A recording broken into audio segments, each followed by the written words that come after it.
Hey guys, in this video I will show you how to get your Payoneer bank account details.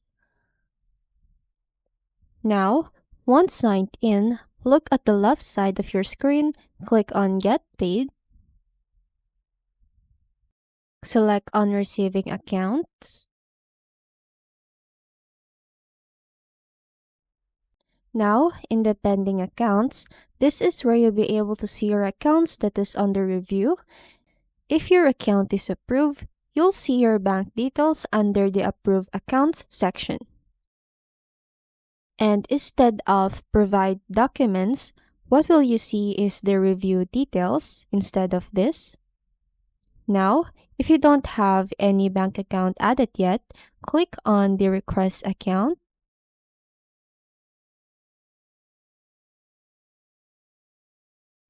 After that, click on Next.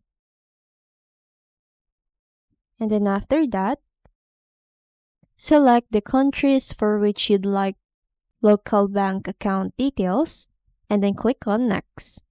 And after that, make sure you confirm and agree to the upcoming fee updates and click on Submit Request. And that's how you get your Payoneer bank account details.